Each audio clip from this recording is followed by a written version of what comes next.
यार ये ऐसी फीलिंग्स है ना कि इसको मैं वर्ड्स में एक्सप्रेस नहीं कर सकता, मैं जेन्युइनली बोलूँ। और इनफैक्ट दीपिका को भी वो जब चीज़ें हुई, डिलीवरी हुई एंड देन जैसे ही समझ में आया कि कि अच्छा उसको NICU में रहना पड़ेगा, तो दीपिका भी बहुत सैड थी, डिप्रेस थी। उनको सामने दिया मैंने तो वो ऑब्वियसली है रोने लगे थे। उस टाइम मुझे समझ में नहीं आ रहा था क्योंकि हाथ में बेबी था, मैं पापा को चुप कर रहा हूँ, क्या करूँ।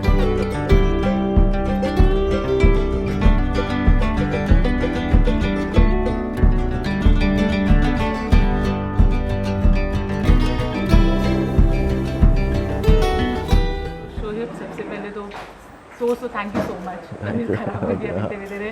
तो ये तबीयत खराब कैसे हुई? क्या बच्चे ने एक दिन में इतना परेशान कर दिया? नहीं, वो रीज़न नहीं है एक्चुअली। क्या है कि आई थिंक वो 10-15-20 दिन की पूरी जो थकान है शायद अब निकल रही है। बीच में थोड़ा सा हॉस्पिटल में बारिश में भीग भी गया था तो शायद, और मौसम भी बहुत चेंज हो रहा है चीज़ें, तो उस वजह से आई थिंक ये हो सकता है ऐसे। जी। तो सबसे पहले तो शोएब बहुत कांग्रेचुलेशंस। Thank you. थोड़ी मुश्किलों के बाद अब अपने बेबी को घर पे लेके गए, very happy for you. Thank you so much. आपसे जानना चाहेंगे कि किस तरह से, क्या एग्जैक्ट महसूस कर रहे हैं आप? तो अपने फैंस को बता ही देते, बट कुछ अगर हमारे लिए बता पाए तो। यार ये ऐसी फीलिंग्स है ना कि इसको मैं वर्ड्स में एक्सप्रेस नहीं कर सकता, मैं जेन्युइनली बोलूँ।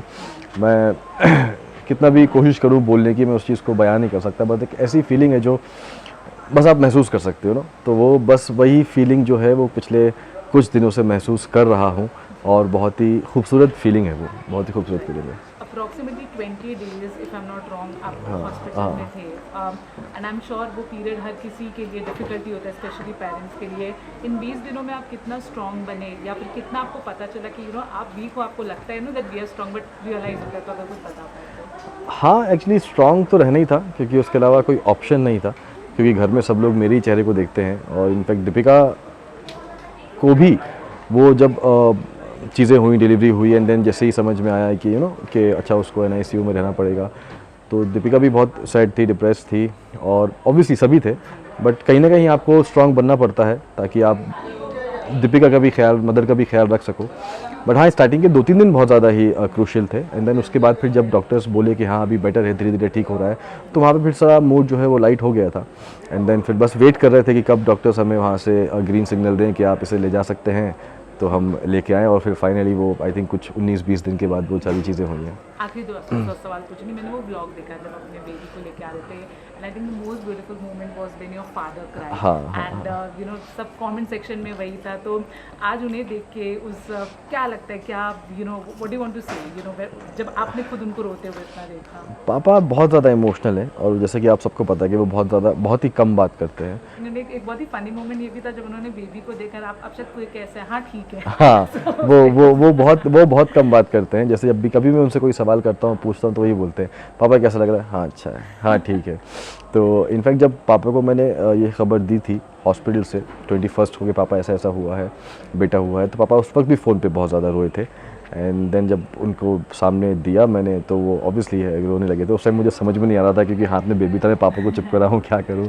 बट यस, वो बहुत ज़्यादा इमोशनल है। बहुत ज़्यादा कहते हैं ना कि जैसे जैसे इंसान की उम्र बढ़ती है, वो धीरे धीरे वो बचपना उसमें आने लगता है, तो पापा में भी पूरा वो बचपना है। और ऐसा कोई दिन नहीं गया जब हॉस्पिटल में तो उन्होंने पूछा ना हो फ़ोन करके कैसा है, क्या है, ठीक है, कब आ रहे हो, कब नहीं, कैसा क्या चल रहा है।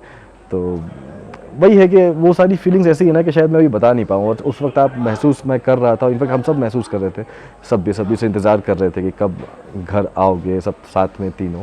एंड देन फाइनली बाकी फिर आपने देखा होगा सबने। चलिए शोएब, बहुत मुबारकबाद। हम Thank you. होप करते हैं अब आपकी ज़िंदगी में और अच्छा हो। इंशाल्लाह। फैंस को मैं बस यही बोलना चाहूँगा कि थैंक यू सो मच आपका। मैंने पहले भी बोला है कि जिस तरह से आप सब लोग हमें हर एक सुख में, दुख में, खुशी के पल में हमारे साथ होते हो, दुख में भी आप साथ होते हो, जिस तरीके से आपने प्रे किया है बेबी के लिए। बहुत सारे मेरे पास मैसेजेस आए, किसी ने पूजा की, कोई दरगाह में गया, कोई सारी चीज़ें, दिल से शुक्रिया। और ये एक ऐसी चीज़ है जो शायद मैं कभी कहते हैं ना कि एक एहसान जो है वो आप चुका नहीं पाओगे, क्योंकि मैं पर्सनली मैं किसी को जानता नहीं हूँ। जो भी हमारा कनेक्शन है वो सोशल मीडिया के थ्रू कनेक्शन है, बट ऐसा लगता है कि कनेक्शन है, लेकिन ऐसा नहीं है कि ऐसा लगता है कि हम एक सबको जानते हैं।